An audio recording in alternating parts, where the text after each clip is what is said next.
Ohio, in downtown Eastlake, right across the street from Captain Stadium.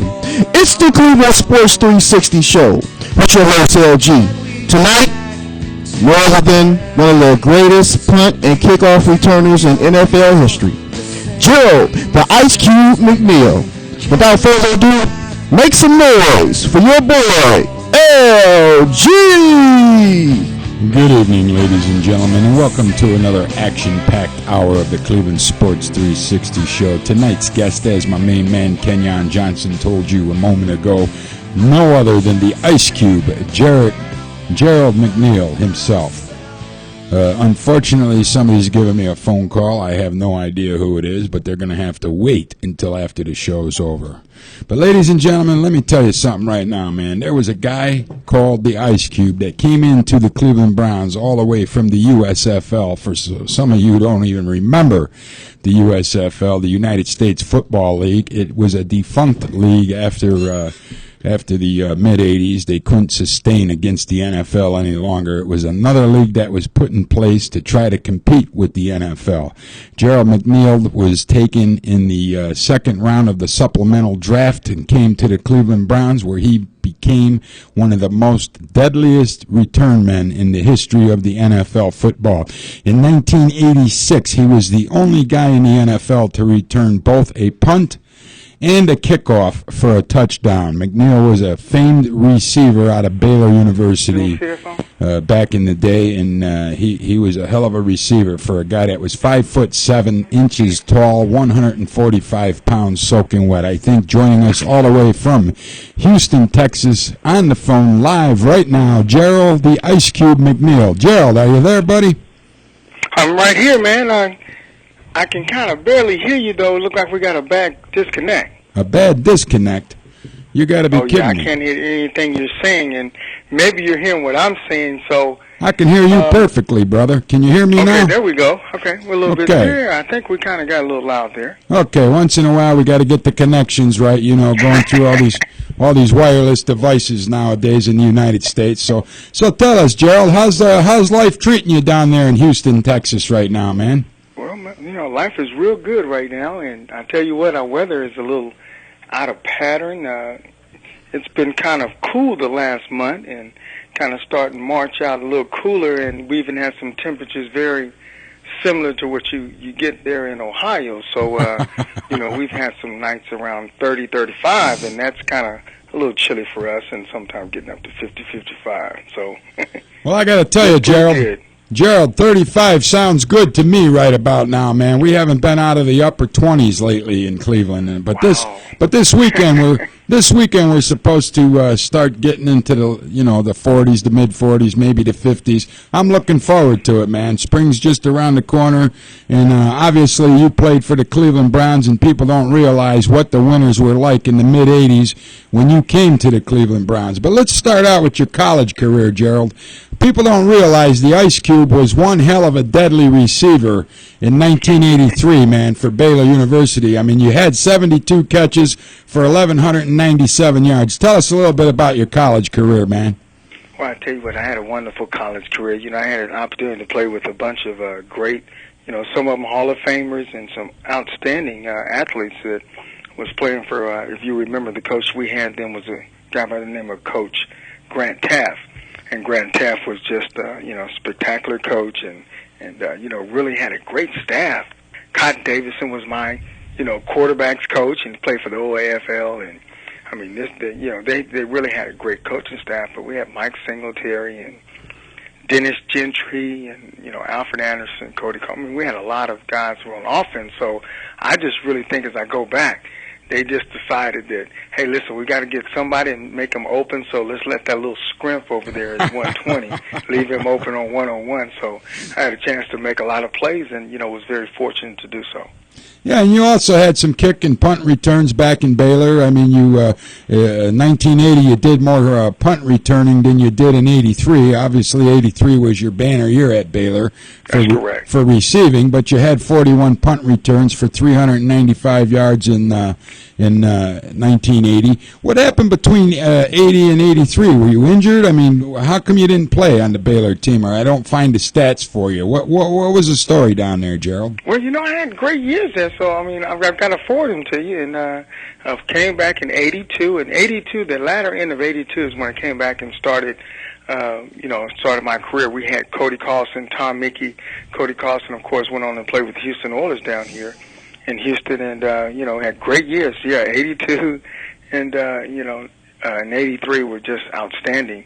Had some great times, and got a chance to, when I left there, to become Baylor's all-time leading receiver. But just with Robert Griffin coming back, of course, to Baylor, that record was demolished, during his tenure there at Baylor, and I was very happy to see that happen because, it had been a long time, so I had to dust off some of my Baylor stuff, and he's been wearing it pretty proud lately. Well, I can't blame you, man. I mean, there's a lot of good talent that came out of Baylor. Obviously, we got Phil Taylor on the Cleveland Browns right now, the big defensive guy that came out of Baylor. He had a bad year because he tore his pec last year, so he missed most of the season. Well, I was sorry. Boy, I was really sad to hear that because he is an outstanding athlete. I think he could have came to Cleveland and really, helped out, tremendously. But I think, his future's, well ahead of him. He's a very young player, so that's not going to, I don't think, get in his way too much. Yeah, not only that, he came back relatively quick from that injury, too. A lot of people didn't anticipate him playing one down of football for the Cleveland Browns last year, so it was fortunate to see Phil Taylor get back on the field before the end of the season, even though the Browns didn't get to do what we were supposed to do. As far as winning more football games, that's just the way it goes. But Phil Taylor, I believe you're right, he's going to have a hell of a career. But Baylor has produced a lot of great athletes, and obviously Gerald McNeil was one of them. When you left Baylor, did you go right to the, what was it, the USFL first, or did you go to the CFL? I went straight into the USFL, and let me tell you, all the listeners, they probably like to hear this story. I don't tell it too often, but it's been a little while, and I think they would love to kind of hear the story. When I came out, I was a Kodak All-American my senior year, and we had just got back from the Bob Hope show. If you remember back in that time, Bob Hope used to have the parade All-Americans come out. You would be introduced on national TV. You would, run out. He'd shake your hand, introduce, talk a little bit, and it's one of the heights of my career because that was an extremely popular event back when Bob Hope was around and, they were getting the opportunity to do. So, I had an opportunity to do that after the Senior Bowl and Hula Bowl and kind of found out that the Cleveland Browns were going to draft me. And since being a southern kid in Texas and very unfamiliar with the weather, the only thing we see down here is like snowstorms up about Ohio. So right. I just didn't think that was going to be conducive to what, I could bring, if I had an opportunity to play. So at that time, they had the USFL just started, and Jim Kelly was the quarterback that they had brought in to be the quarterback there. They were running a system called a run and shoot. So when I had an opportunity to visit, and this was only a period of like 2 or 3 weeks when I got back from the Bob Hope show, this coming like the second week in January, went down, saw the Gamblers, looked at them and said, man, I think this is an opportunity that I can flourish, in, and, maybe it might be a pretty good situation for me. Especially since, at that time, the NFL was real kind of down on, the smaller players, and you had to kind of prove that you could kind of stay around and stay injury-free. And I don't think it was just, the team saying that the smaller players can't play. I think it was a matter of like, how long can they play? Right. Can they stay healthy? Can they produce week in and week out in this physical league? So, we had to kind of answer that. So I said, you know what, I'm just going to go ahead and come out, and went and played with the USFL, Donald Trump, the Houston Gamblers, and Donald Trump bought our team, second year out. And, with that emergence coming, that happened in Congress there, they did find the NFL guilty of 35 of like 40 counts, but they only gave them the grand sum of $1. So the Browns had drafted me anyway, thank God. Mr. Modell and that staff. and my rights belonged to the Browns, so I came to the Browns the very next year. Well, that's interesting. You mentioned Art Modell. Just recently, we had another vote to get Art Modell into the Pro Football Hall of Fame. And, Gerald, I firmly believe Art Modell should be in the Pro Football Hall of Fame for all the developments he brought to the TV contracts, Monday Night Football. There's absolutely no question. Yeah, and in your mind, tell our viewers, because unfortunately we have Browns fans today that, A, never saw a winning Browns football team. Obviously, you were a part of some of the greatest Browns football teams that were ever around. You almost made it to the Super Bowl twice. We're going to get into that a little bit later. But tell our viewers out there, what kind of a guy was Art Modell, and how did he treat a guy like Gerald McNeil or any player on the Cleveland Browns football team? Man, I've got just the highest respect and the best regards for Art Modell. He is a wonderful, great owner, but better than that, the best thing that you can say, he was a better individual. He really was. He cared about his players. You can go to him all the time and with anything, and he was an owner that came to practices, to locker rooms, to different events that we had, and visited with you. And to give you just a small interpretation of that, when Donald Trump bought, the Gamblers and we moved to New York, I only saw him one time. Yeah. One time. It was a strictly kind of financial, so you were working in a huge corporation. Well, even though the Browns are a huge corporation, Art Modell made you feel very special, no matter how big, how small. He was a great innovator to be able to do that. And I have the highest respect for him. And just think of what football would have been. And nobody just remembers.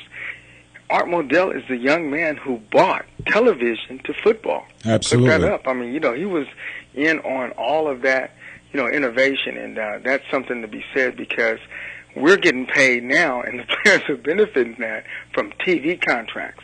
Not by the amount of fans that are in the stands, but those huge TV contracts. So that is what made football so profitable, and that's why it's the healthiest sport that we've got here as far as, sports. And, he had a big part in that, and I've got nothing but, best regards and high respect for him. So what would you say to guys like Tony Grossi that works for ESPN Radio now in downtown Cleveland, that makes it his lifelong mission to go down to this Hall of Fame vote each and every year and vote against getting Art Modell into the Pro Football Hall of Fame? If you had one thing you could say to a guy like that, what would it be, Gerald? Oh, I know Tony, and I would tell Tony this. We'll get into this. Tony is the young man who helped create the nickname Ice Cube. Right. I'll share that story with you in another segment. But I would tell Tony that I totally disagree with that. You've got your opinion. I think Tony, now remember, I understand after being in Cleveland, from a Cleveland Browns perspective, as far as fans, I would be extremely upset. Very upset. I mean, you can't imagine how hurtful that would be. But what the Cleveland fans don't understand is on the other side of that, it was very political. With the mayor at that time, I mean, all those people did not get along very well at all. And one side decided to make it a vendetta against the other one, that they would not get that new stadium. I know that for a fact. So, I would say that, and I would have no problem having a debating issue with anyone on that. But the things that behind the scenes, when these teams move, they're moving behind money. Now, money can't always be, the root of, the best evil. But the thing is that they still had to rebuild Cleveland Stadium, which they ended up doing in the long run. I just don't think at that time the regime was in place was going to let Art Modell be the one to do that. And I kind of firmly believe that.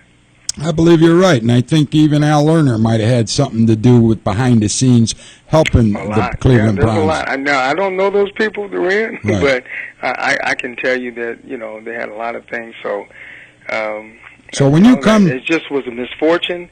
The city and the Browns couldn't come together on a financial agreement to build a new stadium, so they had to part.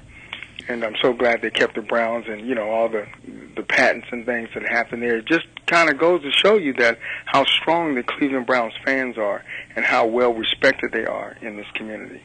Yeah, it's unbelievable. I mean, we have the greatest fan base in the world, and the Browns backers groups are all over the world. I have people contacting me from England, people from Afghanistan. It's unbelievable how far across the globe the Cleveland Browns fans are. Now, Gerald, we're going to take a break and pay some bills with some commercials. You're going to hear silence. You'll hear some silence, but don't worry, we're going to come right back, and we're going to have more of Gerald McNeil, the Ice Cube, the greatest punt and kickoff return man the Cleveland Browns may have ever seen. When we come back with more of the Cleveland Sports 360 show in about 1 minute and 30 seconds.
Hey, ladies and gentlemen, welcome back to the Cleveland Sports 360 show. Tonight, our guest all the way from Houston, Texas, the one, the only, Gerald, the Ice Cube McNeil. By the way, ladies and gentlemen, if you didn't live through the 80s and get to witness the fine returns that Gerald McNeil brought to the Cleveland Browns, he didn't get the Ice Cube name for nothing. He got it because he was too slippery for the special teams player to find him and bring him down when he was returning a football. Before we went to the break, we were talking about Art Modell and not getting into the Pro Football Hall of Fame, even though he just passed away last fall. But Gerald McNeil firmly believes he should be in the Hall of Fame, and he told you what kind of owner Art Modell was. So, Cleveland, get over it already. Learn how to forgive. The Lord wants you to forgive. We're going to go right back to the phone lines with Gerald McNeil. Gerald, the next time you come to Cleveland, and you do come back for the Browns alumni events and things of that nature, you got to look up Tony Grossi, and you got to get him to get down there and change his mind about how he votes to get Art Modell in the Pro Football Hall of Fame. What do you think, buddy? Well, I'm going to be the first to kind of take you up on that. And like I said, Tony and I are good friends. We talk quite a bit. Every time I'm in Houston, I do get a chance to visit with him, and I'll make sure that, I'm going to tell him that you're the one that told me that how I had no idea how against he was against the theory of having Art Modell added to that. So actually, I do wish to ask him, so I look forward to hearing his response to that. Yeah, he's made it his lifelong mission that if there was nothing else that he could live to do except to do this, he is the guy that would do it. He just doesn't want to vote yes. I don't understand it. He needs to have more of a forgiving heart himself. I know it was a business move moving the team to Baltimore, but like you said, we kept the name, we kept the colors, we kept the franchise histories intact. So all of a sudden we got to start winning now, Ice Cube. We got to start winning, and that's something you know about playing for the Cleveland Browns in some of the Marty Schottenheimer years, and you know some wins and you know some defeats too. So tell us, you came from the USFL, you had a chance to play with a great quarterback, Jim Kelly, in the USFL. Obviously, he ended up in Buffalo, and you ended up in Cleveland. Tell us, what did you think when you first walked into the Cleveland Municipal Stadium with 82,000 screaming Browns fans in there, man? Yeah, it was quite something. I wish I could, get the words that can kind of replace the amount of feeling when, and we played between 30 and 40,000, 50,000, but when you get 70, 80,000 fans that are screaming and going crazy, it was something when you took the field. I do remember that coming down that long tunnel, and boy, I guarantee you had to climb down maybe 150 steps or whatever to get to the field, and it just seemed like a long journey. But boy, when you came out of that tunnel onto the field, it was something to see. That many screaming fans, and it was extremely exciting to have played in such, historically tradition football team, and they just had a lot of, energy, and that energy surely could be felt by the players. And in your opinion, I mean, you've played, like you said, you went to New York, you went to Buffalo, you went to Houston, and as a matter of fact, when you left the Browns, you ended up back in Houston. I'm sure that had a special feeling to play in front of your hometown fans, place that you live now. But is there any other greater fan in the United States than a Browns fan? No, there's none. There's absolutely none.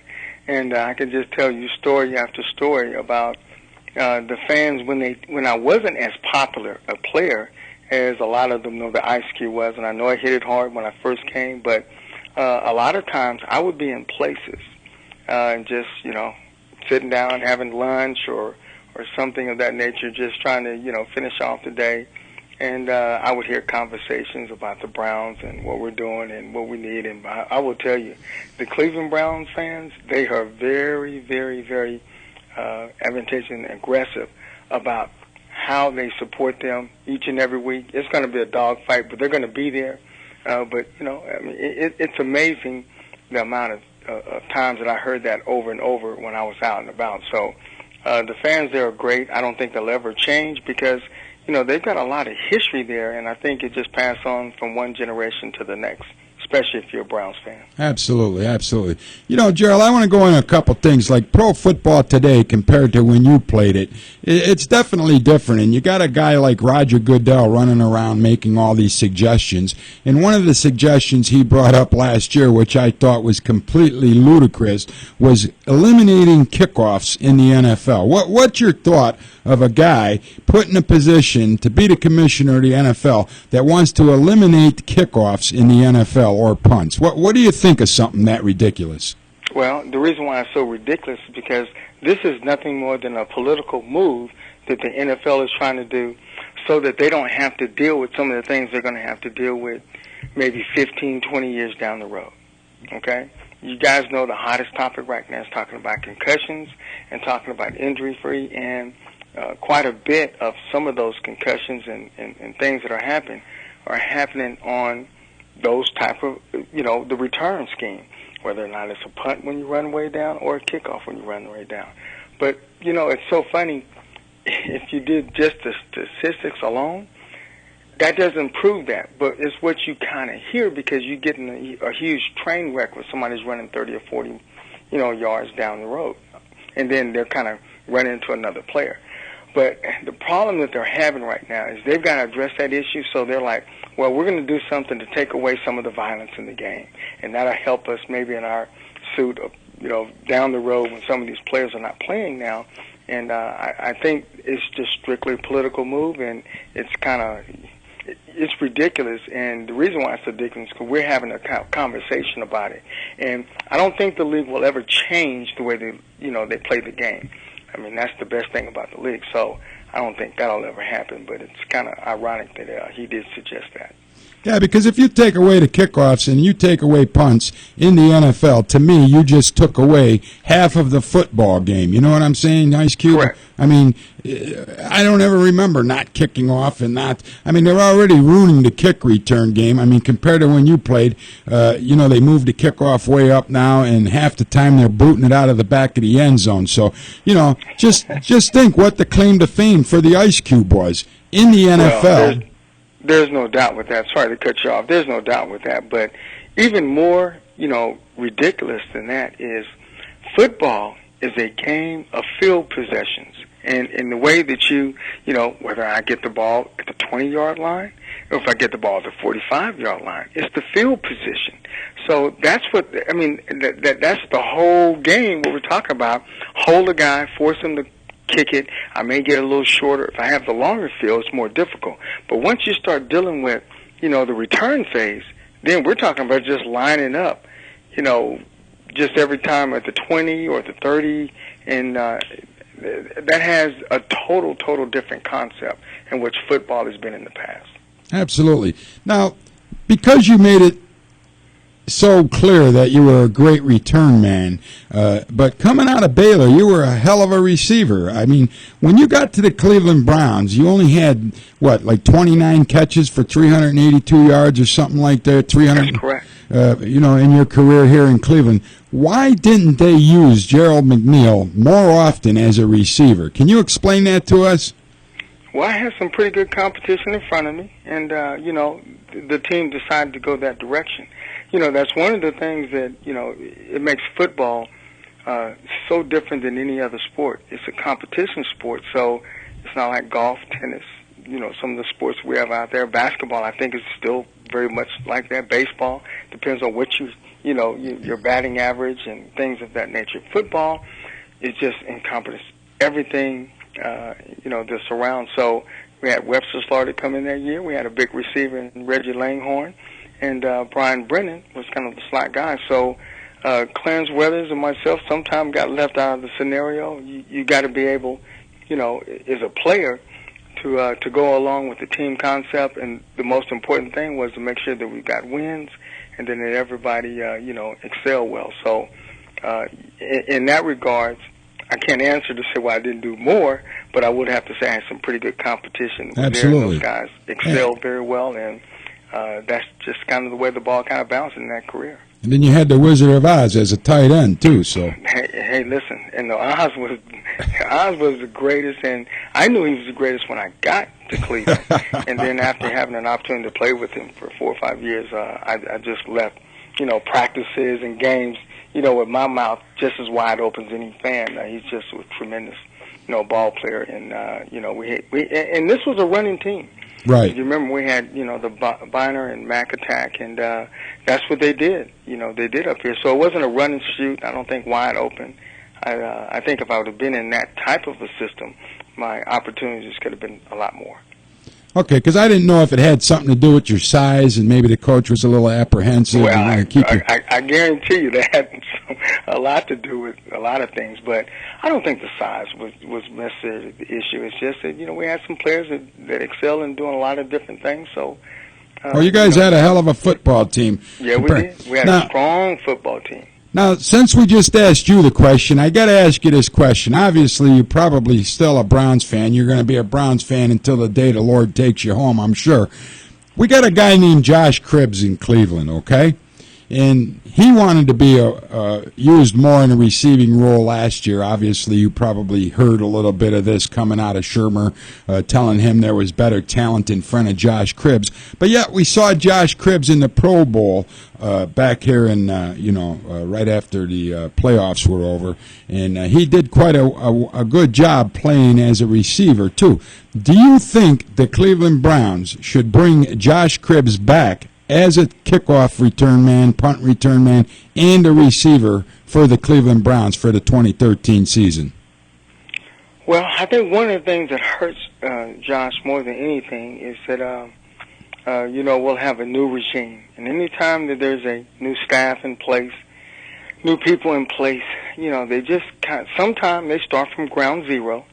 And when I say start from ground zero, they'll probably come and identify somewhere between 10, 15 players that just have to be here, and we're going to build around that. And then sometimes some of those other players will get caught in a position of not necessarily, not saying that we want, but his contract was up, so to renew that and kind of move forward, maybe a little bit more difficult. So I think he's getting caught in that. And, he got paid quite a bit on the last contract.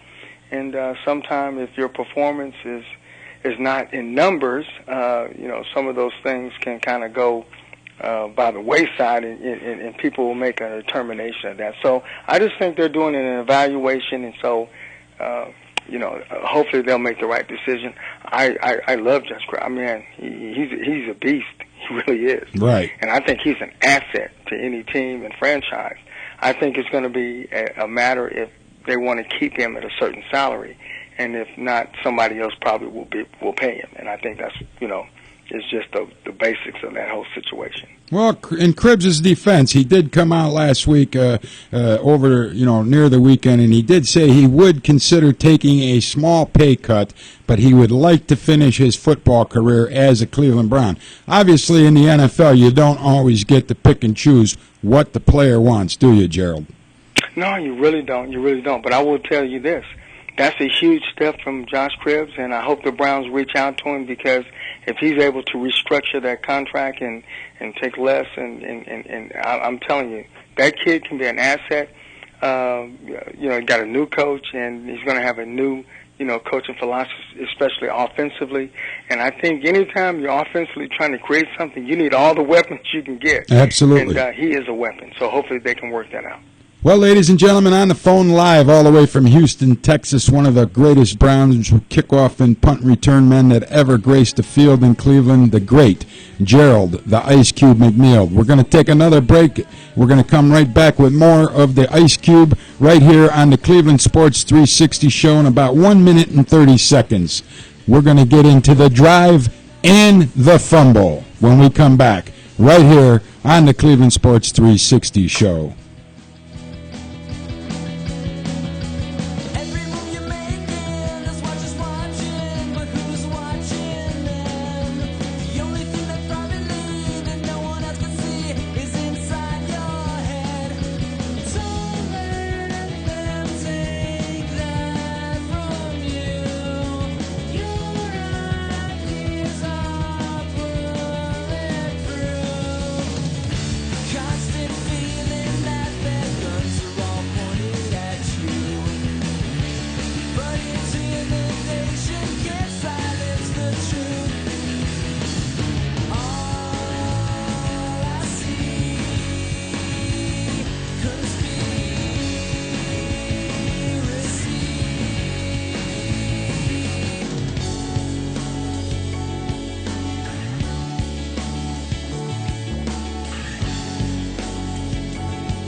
Hey, ladies and gentlemen, welcome back to the Cleveland Sports 360 show. Our special guest tonight, one of the legends of the Cleveland Browns. And if there's a place in the Pro Football Hall of Fame for number 89, I hope he gets there one of these days, because he was a specialist at the kick and at the punt return. The Ice Cube himself, Gerald McNeil, all the way from Houston, Texas, joining us right here live on StreamingSportsTalk.com. Gerald, you still with us? Oh, yeah, I'm right here, partner. That's great, man. Unfortunately, as we talked earlier in the show, a lot of Cleveland Browns fan in the new generation that knows the team that returned in 1999 to the present day have never got to see winning Browns football. Tell us a little bit about the seasons you were a part of, and you guys won a lot of football games out there, man. It was special, wasn't it? Yeah, it really was special. We had a chance to win a lot of football games, and we had a very strong team. One of the things that I think was probably most noted for a lot of our teams is that we were tough, and we were going to play into the end. And I didn't always agree with my coach, Marty Schottenheimer, but I will tell you one thing. He sure made our football team very tough. We were tough-minded, and you just had a lot of tough-minded individuals that sometimes just refused to lose. And not all the time, when you're playing the game, do you have the best talent. But you can go out and perform as a team and come away, the victor by really executing and, kind of believing in one another and just have a never quit, die attitude. Now, it's funny you bring up Marty Schottenheimer because obviously the Ice Cube, Gerald McNeil, played a lot on special teams too. And if my memory serves me correctly, you guys had a wild man that was the special teams coach, didn't you? Yeah, we had a wild man. I still talk to him today. Very inspirational to my career, and kind of helped mold me to be, become kind of the player in which he knew I could be at the professional level. And that young man was by the name of Bill Cowher. And Bill Cowher was he was a wild man when he played, and obviously he coached the same way. Yeah, because I never missed a Browns game, Gerald, throughout the entire Schottenheimer regime. I was there at every home Browns game. Never missed one. And I tell you, watching Bill Cowher run up and down the sidelines like he was going to hit somebody was special. I mean, people don't realize what a special teams coach Bill Cowher was. So right there, you guys had to be psyched just to go out there on that field, huh? Yeah, not only that, go back and look. This is something that I every time you give an interview like this, I say a lot of things that, is from the past, and sometimes it's a lot of old information. But one of the things, new information that you guys really, I think they kind of missed the boat with Coach Cowher, is that we played special teams with starters. Okay? Hanford Dixon, Frank Benefield, Eddie Johnson, Mike Johnson, Felix Wright. Boy, the list kind of goes on and on. I know I'm leaving some of my guys. Boy, listen, we had so many of our starters. Ray Ellis. I mean, these guys were really top-notch, and those guys also played on special teams. Right. I think, Bill Cowher had a great scheme, but it's also that I had great players that also played in front of me, and they were opening up some humongous holes, and I just had the opportunity to run through quite a bit of them. But he believed in that. He believed in, and Mark was right along the same line, is that the special team, if you can win 2 out of 3 phases of the game, we really believed every time that we could win, and that being between the offense, the defense, and the special teams. You win 2 out of 3, most likely you were going to win. Well, that's interesting because here's a kid that was born in Germany, Gerald McNeil. How did you end up settling in Houston, Texas, man? Tell us that story. I mean, because you were born in Germany, right? Houston, Texas. Yeah, my dad was a military man, and I was born overseas, and my dad stayed in the military for about 35 years or so. And then one of the biggest bases that as a matter of fact, the largest Army base that we have in this country is a place called Fort Hood, Texas. And Fort Hood is kind of like a main hub. And if you had a huge airline or something, that would be the hub when all the soldiers kind of go back and forth a lot of different places. And I had an opportunity to come back, grow up in Killeen, and then Baylor University is 60 miles up the road. I went there, and obviously right after that career, decided to come to Houston to play with Jim Kelly in the USFL, and I've made it home ever since. And that was back in 1983, 84. So that's how we get the Houston connection, and I've been here quite a while. Well, there's a lot of great football players that came out of Texas, and I know you're good friends with Herman Fontenot, who was part of those teams in the 80s with the Cleveland Browns, and Lawrence Vickers is down there with the Dallas Cowboys right now. Obviously, you didn't get a chance to play football with LV, but he's a great football player. He's one of them special guys that was out in front every time Peyton Hillis had a good game while they were together here in Cleveland. So there's a lot of great football players that come out of the Texas area. Obviously, the Cube's one of them. But in case you're just tuning in now, ladies and gentlemen, joining us live from Houston, Texas, all the way from Houston, on the phone with us is Gerald the Ice Cube McNeil, Brown's great kickoff return man and punt returner, as well as a great Baylor receiver back in his days. 5'7", 145 pounds when he played for the Cleveland Browns. Was that a true weight, Gerald? Were you actually 145 pounds? Hey, man, before I answer that, I've got to give my shout-out. Now, you said Herman Fontenot? Right. Just remember now, the 2 wing guys I had, on one side was Herman Fontenot, on the right side was Reggie Langhorne, okay? So these are the 2 guys who led me through the tunnel every time that I had an opportunity, to return. And man, I got nothing but high regards. And we were very close off the field, and we were closer on the field. So the reason why I had a lot of success for guys like that. So I just got to tell you, I had to give my shout out to Herms, and I know he's doing well. As a matter of fact, he's back here in Texas. Absolutely. And to answer your question, yes, when I came in, I usually came in around 140 pounds, but a lot of times I would lose 10, 12 pounds during the season very easily. So I played most of the time between 125 and 130 because I'd come to camp, but I just would lose a lot of fluid very quickly, and never been able to keep it on, except for now. I'm closer to 180 now, and that's the most I've ever weighed. It's interesting you bring that up because I remember when you guys had training camp and it was 2-a-days and everything, in steaming hot weather here with the humidity and everything, the Cleveland summers. But what do you think of the way the new collective bargaining agreement went, and these guys don't even do 2-a-days anymore? You're not even allowed to hit the football players on the practice field anymore. Do you think that hurts a team's chances of getting ready to play in a game of football? Yeah, I do. I think it hurts from an overall standpoint, and getting your body used to the physical nature in which, you're going to have to take that toll for, 16 games or so. So in that aspect, I really think, yes, it does hurt. But you got to remember now, football has changed, okay? Football really has changed.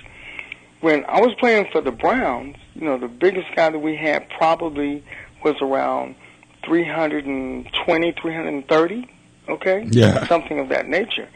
You can't get a guy to wake up. All the guys are 330, 340 pounds now, and, I mean, they're getting huger and bigger. So, they're quick. They're quick, really got to too. kind of take that in because the guys are so much bigger and stronger now. It's tough to practice at a high, intense level because I just think they're just so big and sometimes so fast. So you got to take that other side, into the equation. So I think it's just hard to balance the two. And the best teams tend to balance it. You got to hit enough, but you can't go overboard. And I think finding that, that fine-tuned, a line there is kind of very difficult. Well, Gerald, obviously you guys came real close to getting somewhere that the Cleveland Browns, as well as the Cleveland Browns fans, really wanted to see you get, and that was into a Super Bowl. 2 times you went up against the Denver Broncos and John Elway, and 2 times you came away off the field with heartbreaking losses. Obviously, there was the drive, and then there was the fumble. Tell us a little bit about what was the reaction in those locker rooms when this Elway was, the guy was unbelievable. Obviously, he was a great quarterback, but come on, man. I don't think that field goal was good till this day, man. I still say it was no good. Yeah, it looked a little bent. It looked a little bent in my eyes, too. So I saw it on the replay many times. I can't disagree with you on that one there. I'm going to say I have to just live with that one because, maybe in my mind, the way we all look at it, is that we go back and say we shouldn't have been in that situation. Both of those games, we thought we had won and proved that, we played extremely hard on the field, and then some of those things that happened to us, towards the end of those ball games, were just, very flukish, and they happen. Sometimes, you can fight it off, and in those 2 scenarios, we were unable to do so.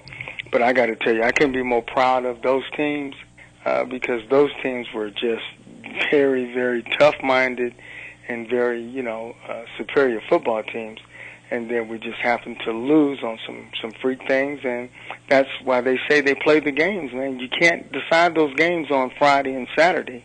Those games have to be decided on Sunday afternoon. So we just came up on the short end on both. But I got to tell you now, that was some great moments there. Oh, that was fantastic. They were great seasons, and obviously you had to have a great season to get into the AFC Championship game. Have you stayed in touch with Ernest Biner since you guys split your different paths here? Oh, I had except for probably about the last 3 or 4 years, I haven't had an opportunity. Ernest is coaching in the league, and he tends to move around. But boy, when I see him on, I say, God dog, I need to call over to the coaching stadium there and kind of leave him a message. And I've just got to tell you, Ernest, kind of dealing with a little bit of cold down That's here. That's okay. But Ernest and I are extremely close, and I got to tell you, man, I've seen young men that are tough and talking about great players, but Ernest Biner's got to be one of the most unbelievable players I've ever had an opportunity to play with, because he wasn't a huge big man, but man, did he play with. He played like he was almost 6'4", about 240 a lot of times, because remember now we had we call him the Mack truck, Kevin Mack, and a lot of times, every time you saw the Mack truck rolling, guess who was leading the way? It was Ernest Biner. So right. Not only could he carry that football, but he could also block and did a lot of stuff out of the backfield as far as pass catching. He was a tremendous athlete. Well, a lot of people said that after the fumble, Ernest Biner maybe was never the same again. We're going to take another break, and we're going to come back, and we're going to just touch upon that for a little bit with the Ice Cube, Gerald McNeil, right here on the Cleveland Sports 360 show in about 1 minute and 30 seconds. Don't turn that channel. Keep it right here on StreamingSportsTalk.com.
Hey, ladies and gentlemen, welcome back to the Cleveland Sports 360 show right here live on StreamingSportsTalk.com. Our special guest all the way from Houston, Texas tonight, the one, the only, Gerald, the Ice Cube McNeil, the great return man for the Cleveland Browns in the mid-'80s, the guy that saw the drive, the guy that saw the fumble. And before we took this last break, we just touched on Ernest Biner and the fumble. And Gerald, I asked you right before the break, a lot of people told me that Biner was never really the same after the fumble. Do you see any truth to that?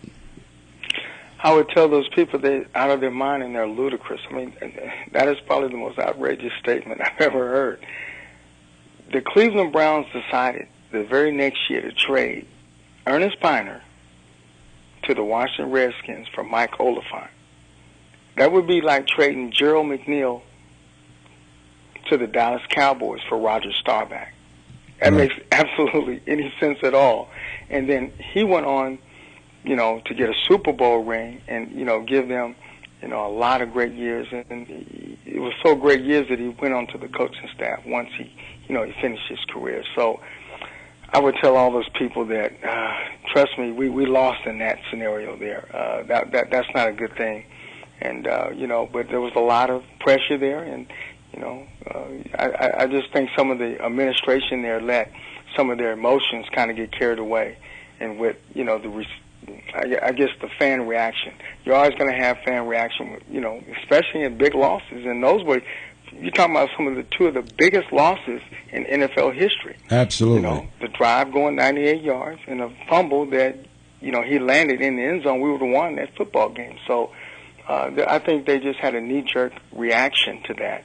And I disagree with definitely Ernest Biner leaving Cleveland to go to Washington to help them win the Super Bowl. Yeah, that was a giant mistake. But, even you talk about the pressure getting to people, two of the biggest losses. Another big disappointment had to be the way they handled Marty Schottenheimer. I mean, Schottenheimer clearly was one of the greatest Browns coaches in the history of football, and obviously Marty went on to have a few more good years of coaching in the NFL. Why we didn't keep Marty Schottenheimer? We've been through 14, 15 coaches in the last 13 years. Well, not that many, but you know what I'm saying. We've been through 17 quarterbacks in the last 13 years. I get confused between the coaches. A lot of people said, why not bring Marty Schottenheimer back? But really, Gerald, the departure of Marty Schottenheimer wasn't even a good thing for the Cleveland Browns. In your eyes, what do you think about that? Yeah, that was a very difficult situation, too, because, they had some, of course, very, very high moments there when we had, the drive, the fumble in those years. And then they had some years that was not, so successful. So the owner comes in probably and says, hey, really don't want to fire you, Marty. I remember the way some of that went down. We really don't want to get rid of Marty Schottenheimer. What we want to do is maybe bring around and change a little bit of your coaching staff. Marty Schottenheimer, being the loyalist that he is, says that that's not going to happen. I have to be able to hire all of my own coaches, and I'm not going to, kind of bend on that. So they had a meeting of the minds, and most of the time the ownership wins there. So, he decided to move on, and I don't think that was a good time either. Because one of the things that's been so successful for one franchise is a little bit further east over there, and that would have to be the Pittsburgh Steelers. How many coaches have they had at the Pittsburgh Steelers? Obviously not that many. And, and the other thing you have to look at, I mean, obviously the Browns just changed ownership, but it's been the Rooney family in Pittsburgh. It's a dynasty over there, man. That is a football dynasty. So, yeah, you're right. I mean, they have the same coaches for years, and they've had the same owner since the very beginning, the Rooney family. So, obviously, stability is built in Pittsburgh, hopefully with Jimmy Haslam taking over the Cleveland Browns. What was your thought when a guy like Haslam that come out of a partial ownership of the Pittsburgh Steelers bought the Cleveland Browns? What was Gerald McNeil's first thought? I jumped out of my boots. Right on. Right here in Houston, Texas. We got boots and everything. He'll be great, I think, long term for the Cleveland Browns because, like I say, they bring that stability. You might not agree because I'm going to tell you now, the Pittsburgh Steelers run a tight ship. Oh, I agree 100%. From a player's perspective, it's very difficult because they don't play tremendously high. They try to, they don't really go low either, but they want to keep you at the minimum salary level, and once maybe you go above that, sometimes they don't keep everybody. But guess what? If they've got a model that works, then you don't have to create the wheel there. It'll roll. You just kind of roll with it. So hopefully he'll bring some of those practices and procedures from the front office that have had a winning attitude for that franchise. Not only do they have a winning attitude, they got quite a few Super Bowl rings over there in Pittsburgh as well, Gerald. So hopefully it won't be that many more years before the Cleveland Browns can at least get through the playoffs and into a Super Bowl. But let me tell you, we're running out of time here tonight on the Cleveland Sports 360 show. Tell us, what is Gerald McNeil doing these days? I work for a document company, and we do like forensic document collections. We also do a lot of banners, signs. I had an opportunity, probably one of the better opportunities I've had here working for this company. We just got to doing all of the signage and signs and stuff for the NBA All-Star game that was here in Houston, Texas, and I'm sure many of everybody out there saw that. So every time they say all the stuff that was coming into the complex there, a lot of that was created by our firm, so very kind of proud of that, and we had a good time. It was a lot of work, but we had a chance to do that, and obviously all the time always trying to help out in the community and deal with helping kids get to where they want to get to. And that's another thing, kids. I mean, if you had a little kid come up to you and say, I want to be a football player, but maybe he isn't the biggest guy in the world, what kind of advice would you give a guy that might be an undersized person that wants to play NFL football? Oh, we get it right now. Look at the combine. Look at all the, things. Just look in the league. One of the young men that's a star right now for the Houston Texans, and I am one of the ambassadors for the Texans. They're down here is a guy by the name of Aaron Foster, undrafted guy out of Tennessee, walked onto this team, and now is considered one of the top 3 backs, in the NFL. The reason what I try to always tell kids, and you can kind of relate this to any athletic sporting event, but football, there's none other best for this. You learn to really excel in pressure situations, and when everybody says things which you can't do, you just take all of that knowledge and say, no, you know what, I firmly believe that, I can be president of the United States, and even though I'm an African American, guess what? That is a very viable option, and we've seen that. So that's the type of message that you got to pass on to kids. You can be anything and do anything that you want to do, as long as you put your mind to it, have a plan, work at it, and be very dedicated to it. As long as you're dedicated at it, you can succeed at a very high level. Now, obviously, you're seeing some of that dedication pay off with RG3, and obviously RG3's military family background has something to do with the determination and the work ethic of an RG3. But did Gerald McNeil have the same kind of upbringing as an RG3, would you say? Oh, yes. I'm going to tell you now, my mom worked very hard along with my dad to give us the opportunities that they didn't have. And, that to me is one of the strongest things I think family ties and military can really bring. It brings a lot of discipline. You have to be disciplined to succeed, because not always do you want to do the things that are very disciplined. So, that's a very, very tough scenario. And one of the things I want to do, I'm going to give a shout-out. One of the young ladies been listening to you for the last hour on this show has been my daughter. My daughter is in her 3rd year of med school. After she's graduated up there, she went to the University of Ohio, which is in Athens, and now she's doing some rotation work in Toledo. She's listening to you, and I'm going to tell you, talking about being proud of a young lady like her, and she was born in Westlake, Ohio out there close to North Ridgeville. Ashley McNeil and Mr. Darwin McKnight, her friend, and pretty soon it's going to be Doctor. From Toledo, so you make sure and give a shout out to him. Dr. McNeil pretty soon, right? Dr. McNeil, she's right around the corner. That is true. So I'm going to be one of her first patients. So how proud is Gerald McNeil to have his daughter, the doctor? Can't tell you. She'll be the first doctor in both of our families, the McNeil and Harris. And, that's just a knock off the old hat, and I take everything, and she owes her mom. My wife there, Paula, we've been married about 26 years, and she spent and molded that young lady to have a lot of, like we say, discipline, and I am very proud of everything that the both of them have accomplished. Well, I want to give a shout out to Paula McNeil as well, because she's a very special lady, and she helped me get you onto the show this evening. I can't thank you enough. If people want to follow Gerald McNeil, is there a way for them to keep in touch with you? Yes, a couple of things.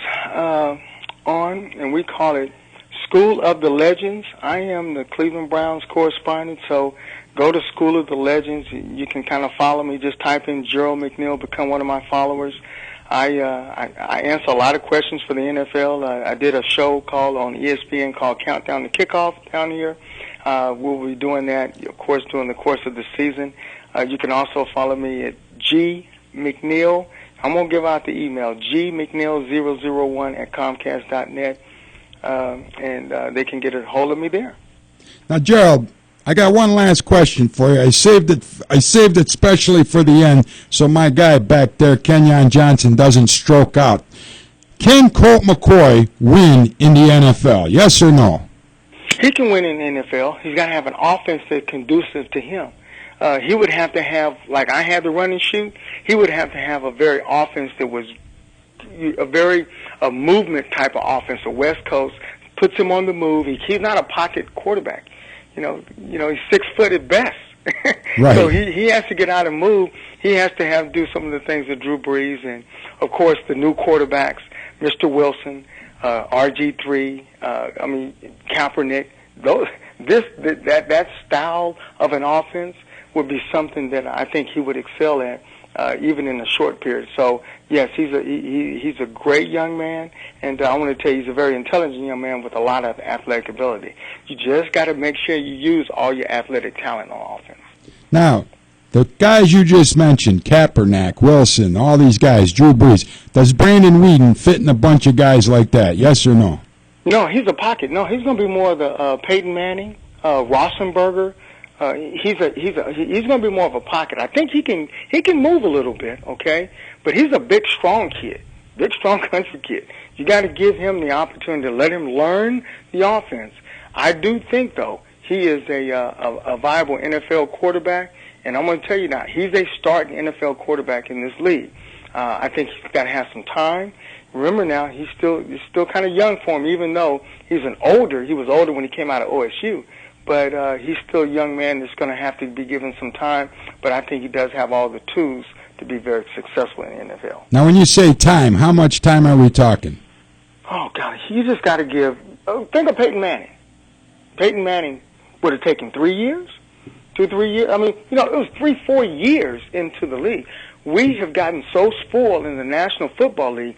Normally, you get drafted, you sit behind a superstar. About your 4th year into the league, you come out, you're given a chance, and you go. Now, these guys are expected, because they're paid so much, right, to come out and to be Peyton Manning in year 1. And guess what? Peyton Manning wasn't Peyton Manning, and neither was Don Shula and Jim Kelly. Well, Jim Kelly was a little special, but it takes time.